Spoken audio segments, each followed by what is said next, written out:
Assalamualaikum warahmatullahi wabarakatuh. Salam sejahtera bagi kita semua. Semoga kita dalam keadaan sehat walafiat. Baik, hari ini kita masuk pertemuan yang ke-9. Materi hari ini dengan judul Etika Komunikasi. Kita sering mendengar istilah komunikasi. Lalu, apakah komunikasi itu? Dan seberapa penting komunikasi dalam dunia kerja, bisnis, ataupun lingkungan?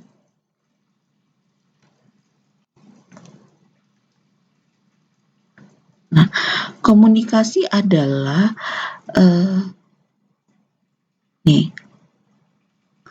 komunikasi adalah penyampaian pesan dari komunikator, ada pesan ke komunikan, boleh dalam bentuk tunggal ataupun jamak. Nah, jadi disebut komunikasi adalah ada suatu proses penyampaian pesan dari komunikator ke komunikan, baik secara verbal maupun non-verbal. Dengan komunikasi ini nanti akan terjalin hubungan antar sesama manusia, antara ini dengan ini. Artinya ada interaksi sosial. Kenapa? Karena manusia membutuhkan interaksi sosial untuk menjalin hubungan itu. Nah, agar hubungan itu menjadi lebih baik atau efektif, maka dibutuhkanlah etika.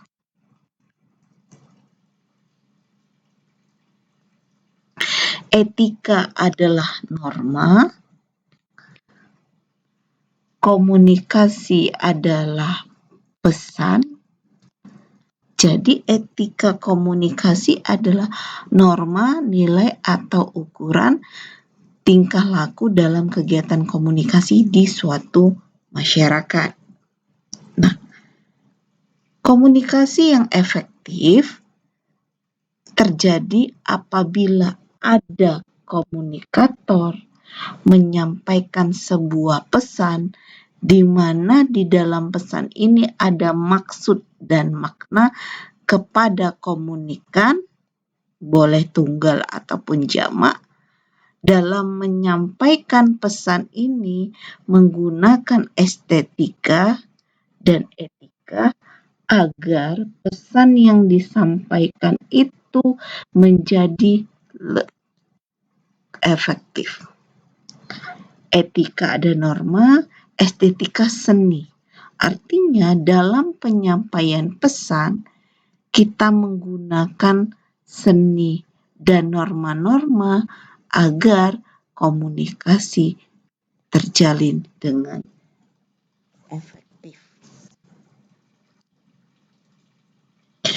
Tujuan etika komunikasi yang pertama adalah membantu individu atau masyarakat untuk bertindak secara bebas tapi dapat dipertanggungjawabkan.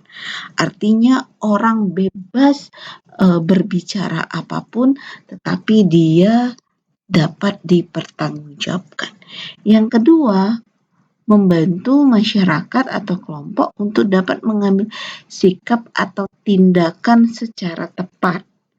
Yang ketiga, menciptakan rasa saling menghormati dan menghargai. Manfaat dari mempelajari etika komunikasi, melancarkan komunikasi dengan orang lain. Artinya karena ada norma, nilai, kita menghargai orang lain sehingga timbullah komunikasi itu menjadi lancar. Yang kedua, memahami apa yang dikomunikasikan orang lain. Nah, ini penting. Kenapa? Karena ketika ada miss atau kesalahpahaman, maka akan timbulnya apa? Konflik. Yang ketiga, diterima dalam sosial masyarakat karena mengikuti etika yang sedang berlaku. Nah, kalau disebut etika itu kan norma yang berlaku di dalam masyarakat itu sendiri. Ketika berkomunikasi menggunakan etika atau norma yang otomatis masyarakat akan mudah memahami dan menerima apa yang kita sampaikan. Selanjutnya, memperkuat hubungan yang terjalin. Kemudian pesan yang disampaikan dapat diterima lebih baik. Ini sama seperti poin ketiga. Dihargai orang lain karena kita juga menghargai mereka. Terakhir, tidak bertindak sembarangan atau seenaknya dalam berkomunikasi. Ada hal-hal yang perlu diperhatikan dalam etika berkomunikasi. Yang pertama adalah fokus pada lawan bicara. Nah, ketika fokus ini menjadi kunci agar informasi yang disampaikan lebih efektif. Biasanya orang yang tidak fokus akan ketinggalan beberapa informasi sehingga timbulnya miss atau kesenjangan antara komunikator dengan komunikan. Contohnya ketika ada orang yang berbicara, sebaiknya kita mendengarkan secara seksama sehingga tidak menimbulkan masalah atau miss antara kita dengan lawannya.